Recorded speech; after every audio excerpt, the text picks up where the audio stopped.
Hello, everyone. Have a nice day. Previously, under the orange light of drying persimmons, two hearts finally stopped running. The silence broke not with words, but with a kiss that changed everything. Today, their story continues in the calm after that first kiss, a day of light, laughter, and small moments that become memories. If you find it interesting, don't forget to subscribe so you won't miss the next videos. Click. The shutter is a small thunder, and the morning splits before and after. In the bright rectangle of the viewfinder, Tu Tieu blinks once beneath the eaves, where ropes of persimmons glow like a slow-burning constellation. She isn't posed. She isn't ready. She's just there half sun, half shade, and the first picture he has ever taken of her lands between their heartbeats, like a secret that knows its own name. "What did you catch?" she asks, hands never leaving the knot she's tightening. "The parts you never perform," Uri says, and here's the danger inside the truth. He lowers the black-bodied camera, the old thing he pulled from the cabinet at dawn, its leather strap looping his wrist like a promise, and breathes. The house smells of warm timber and tea leaves that forgot to be bitter. Last night's lantern has cooled on the porch rail, a thin line of soot writing a comma where flame used to be. The lemon row ticks with finch song. The morning after their first kiss behaves as if it heard everything and approved. Does it still work? Tu Tieu nods toward the camera, meaning the gears, meaning him. "It does," he says, then rolls the advance lever with the patience old machines require. The lever yields. In the viewfinder, everything around her drops away like a curtain, and the only stage left is her face turned a fraction toward the orchard. "Don't make me a statue," she warns, not looking up. "I wouldn't dare." He slides 2 paces right, letting the eaves comb the light into ribbons across her arms. The flare kisses the frame's edge. He risks too much brightness to keep what the day is offering. Click. She smiles at the shutter's polite cough. It sounds like a hiccup. It sounds like a heart. He says it too quickly and pretends the camera needs checking. They work without ceremony. She with rope and fruit, he with glass and breath. Ceremony would snip the morning's thread. The ropes hiss softly as they rub the beam, a page turning itself. When she tests each loop she tied yesterday, he learns the rhythm of her hands. Firm, patient, always leaving room for air to do its work. "Stand where you always stand," he says. "Where is that?" she asks. Then steps like her body remembers better than her mouth, into a panel of light framed by the unfinished window. Vertical sun drops over her shoulders. Silver threads light along the small hairs at her temple. A pool collects at her collarbone. She offers no smile, no practiced tilt, just a breath that changes the shape of her mouth without making a sound. Click. For a beat, stillness. Then a loosened rope lets 2 fruits knock together. Talk, talk. They both exhale, permission granted by the smallest of sounds. Inside, the kitchen shade waits cool, but never superior to light. She pours tea into the 2 cups on the shelf he made. He sets the camera on the table between them, the strap looping into a question mark that doesn't demand an answer yet. "You used to shoot everything," she says, not accusing, just naming a weather pattern, "and hold nothing." He folds that admission carefully, like a shirt he doesn't want to wrinkle. "Maybe I missed having someone to look at, not something." Her throat warms, not a blush so much as a sunrise. "Look then," she says, "but don't collect me. Deal. The word walks a line between relief and fear. Promises like that can turn into cages. He lets this one be a door. Back on the porch, the morning keeps giving. He crouches to steady a lower rope. She reaches high to finish a tight loop near the beam.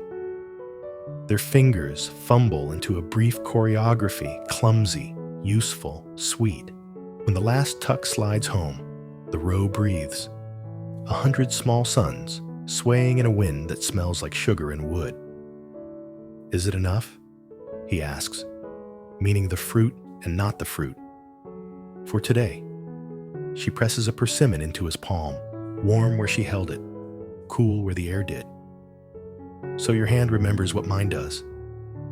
He closes his fingers around the weight, adds it to a new kind of inventory. Far down the lane, a motorbike murmurs and dissolves. The world keeps its sharp edges. He knows it. But the edges seem to have agreed to wait. He checks the camera again. The film advance resists just a whisper. He eases off, winds gentler. The lever yields. Close to the end of the roll, he hears the math in the tiny click. 2 frames, maybe 1 if he gets greedy. How many left? She asks. 2, he says, listening. Or 1 if I pretend I deserve more. Be wise first, she says. Then be greedy. He laughs under his breath, shifts to her left, frames her through hanging fruit, through the rope's rough line. The lens builds a bright corridor where the noise of the day can't follow. There's the tilt of her chin he's seen a dozen times and never named. The loose hair that refuses appointment. The steady mouth that negotiates stubborn knots and stubborn futures with the same quiet. Click. She startles and then laughs at herself. He doesn't catch the laugh. Some things are better untrapped. You and your light, she teases. You and your staying, he returns, and the sentence tastes risky as it leaves him. The sun lifts, then leans. The shade moves its chairs. They break for a late tea because the kettle insists. Inside, the doorway throws coins of shadow across the floorboards. Outside, the ropes answer with a small rain of moving circles. The moment tries to behave like a photograph. They let it, then let it go. Will we have to wait long? She asks, glancing at the camera as if it were a sealed letter. A little, he says, but the waiting will also be ours. She nods, as if believing that patience could be a kind of wealth. You're going to spend the last frame on something foolish, aren't you? Almost definitely. Good. She stands, wiping her palms on her shirt, the hem fluttering above her knees. Spend it when you're afraid. He looks up. Afraid of what? Of how easy this feels, she says, simple as the weather. Afraid you'll try to prove it instead of living it. He can't joke his way around that. Okay. They return to the orchard. Afternoon bends the light into honey, and every edge softens without losing its shape. He helps her wrestle the stubborn knot near the corner post. She steadies his wrist when the rope bites. And when it's done, the whole row holds quiet, capable, ready for time to do what time does. He brings the camera to his eye and immediately lowers it, as if caught stealing. One frame left throbs in his hand like a pulse. Not yet, she says, reading him without trying. Not yet, he echoes. They stand with the easy closeness of the newly unafraid. The wind slides through and leaves everything where it found it, only cleaner. Somewhere, a board in the house remembers to creak like a good board. He realizes that the photograph he wants right now is the one he doesn't need to take. Her profile turned toward ordinary work. his hand carrying the same weight hers just carried. The porch and fruit and rails and ropes and breath and peace. The kind of proof that exists in the body instead of on paper. Tomorrow, he decides aloud, surprising himself with the calm of it. Tomorrow, she agrees. And if tomorrow changes, then we'll change with it, he says, surprising himself again, and keep one on his frame for when we forget how. She reaches for his hand, places the frayed end of a spare strap across his palm. Mend this, she says with a grin. Your first homework. He threads leather through brass and ties a small, careful knot. It holds. She tugs it once to see if it will tell the truth. It does. The camera rests against his chest, warm from his hands, quiet as a sealed letter with one word left to write. The morning has emptied itself into the afternoon. The first picture of Tu Tieu has already chosen them. He doesn't have to make another promise to keep the day. He only has to live inside it. He looks at her. One frame left. She looks back. Spend it well. He nods. The light leans further. Honey turns to amber. The rope above them sighs like a page turning to the next. By late afternoon, the light had thinned to honey. Everything slows, as if the day wants them to hear it breathing. The rope above the corner beam sighs with each small wind. The persimmons sway like patient clocks. One frame, Uri says, half to himself. Let it bother you a little, Tu Tieu answers, smiling as she gathers the empty baskets. Good things should. They tidy the porch together, cups rinsed, table wiped, a stray nail coaxed flat. He tests the new knot he tied in the strap. It holds like a sentence spoken without a tremor. She sets the baskets by the door and brushes her palms on her shirt. The air smells of wood, sugar, and the day giving itself away. Inside, he clears a corner of the kitchen and pulls the leather case closer. I'll unload after dark, he says. The bathroom window takes the blanket well enough. It will forgive us for pretending it's a dark room. Tomorrow, we walk the film into town, she says, checking the kettle. Let them do the chemicals. I don't want our house smelling like ghosts. Tomorrow, he echoes, liking the word in his mouth. They drift back to the porch because the light is doing one last beautiful thing they don't want to miss. Their shoulders find each other the way hands find pockets. They stand just under the eaves, listening to the orchard's small weather. Tell me something you were afraid to tell me yesterday, she says, eyes on the fruit. He's quiet long enough for a bird to stitch two notes into the silence. I was afraid the kiss would make everything harder, he says, that we'd start negotiating instead of living. And, she asks. And I was wrong this morning, he says. But I can't promise I'll always be wrong. That's fair, she says, as if fairness were a kind of touch. Then we'll practice.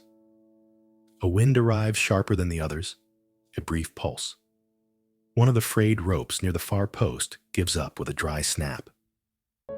A dozen persimmons thunk to the boards and roll.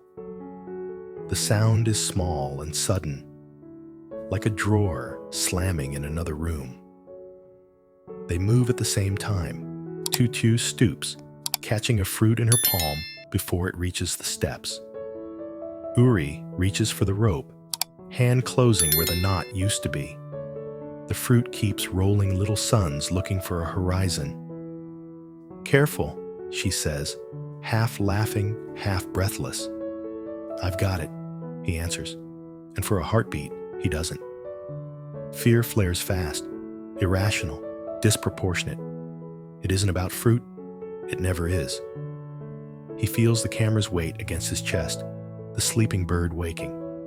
One frame left, promised for fear. He hasn't raised it yet. He ties a temporary hitch in the broken line, makes it hold just long enough for her to gather the last of the runners.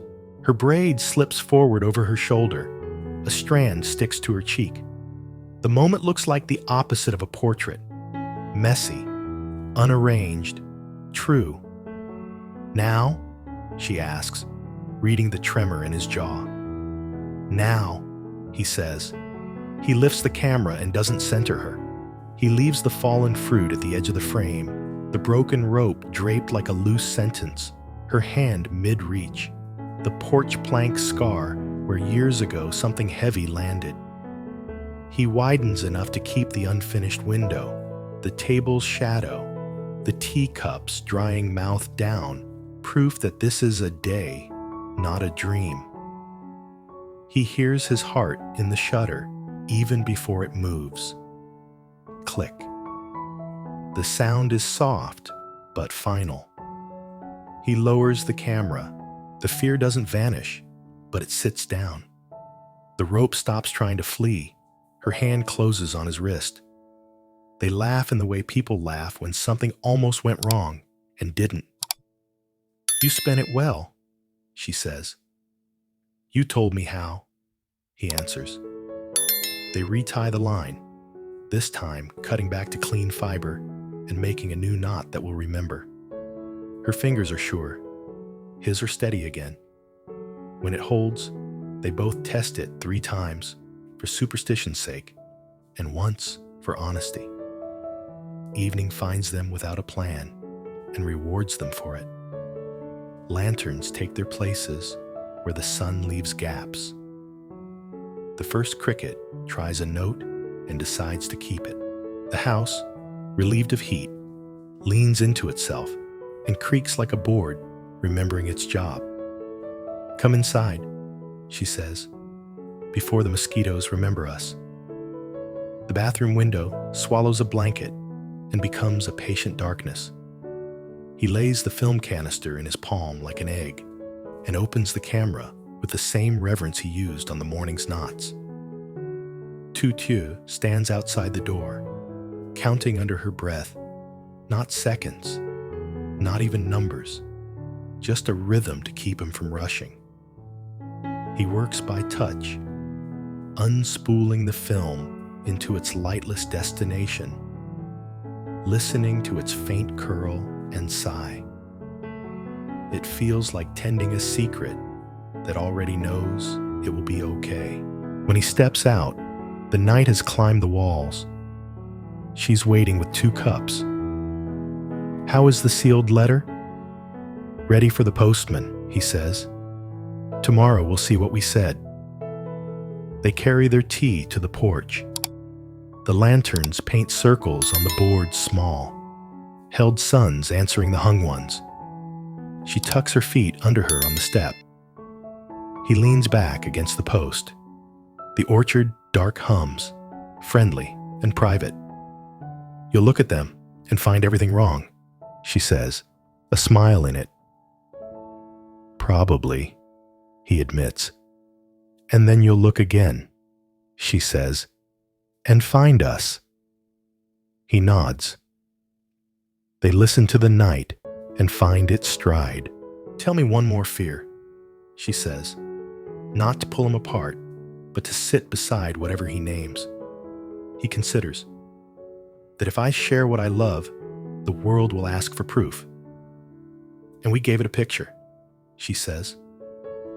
"We gave us a picture," he corrects, surprised by the distinction's heat. "The world can borrow the light that leaks." She laughs softly, head tipping to his shoulder. "There, you're learning patience."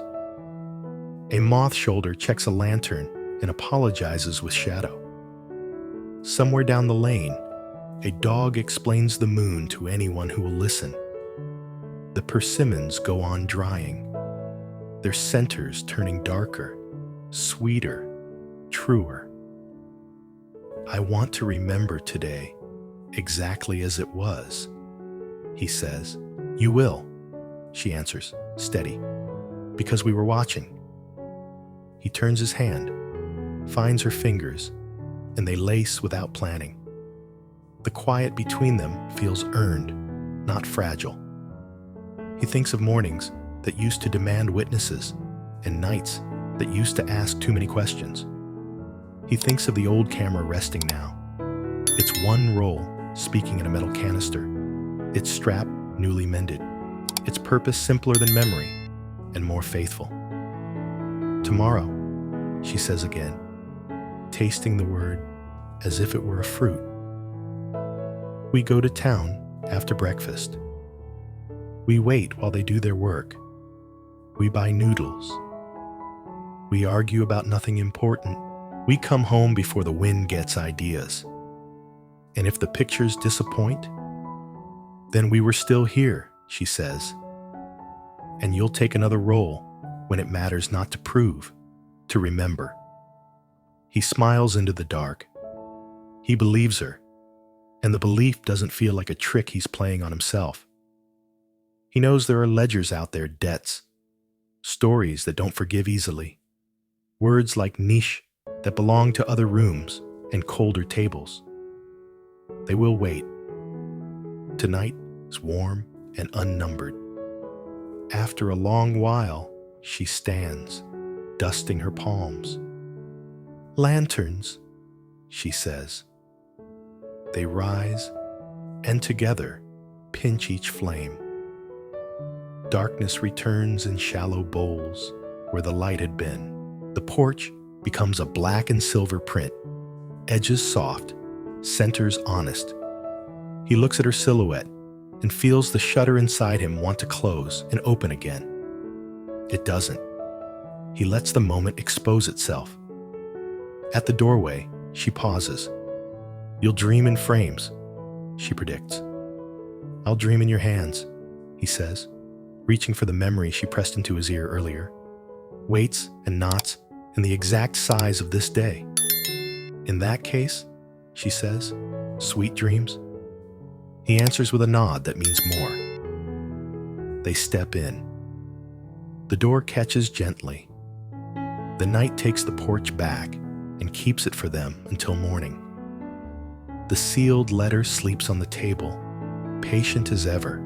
The last picture, fear spent, truth told, waits with its brothers in a small, dark place, already becoming what tomorrow will reveal. Not proof, not performance, but the simplest sentence they know how to write.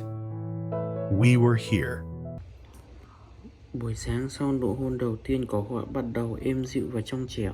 Dưới mái hiên treo đầy những quả hồng khô héo cho do gió. Uri tìm thấy một chiếc máy ảnh phim cũ và lau sạch ống kính. Không chắc nó còn nhớ không, anh bảo tủ tiêu. Đứng ở nơi cô vẫn thường đứng, nửa nắng nửa bóng râm, bắt đầu ghi lại những gì chân thực. Công việc lặng lẽ của cô, một ngọn tóc buông xõa, tiếng cười mà gió gần như cướp mất, một khung hình có nguy cơ quá nhiều ánh sáng. Anh vẫn chụp, muốn buổi sáng cháy một chút. Sau đó khi màn đêm buông xuống, họ kết thúc cuộn phim bằng một cú bấm máy cuối cùng, thông thả và đặt cuộn phim sang một bên. Chọn sự kiên nhẫn hơn là sự chắc chắn. Đèn lồng đung đưa, trà làm ấm tay họ và họ nói về sự phai mờ và tồn tại. Một số hình ảnh mờ đi nhưng cảm giác vẫn còn đó. Tập phim kết thúc bằng những hình bóng và sự bình yên chung. Không gì cần phải ghi lại để trở thành chân thực.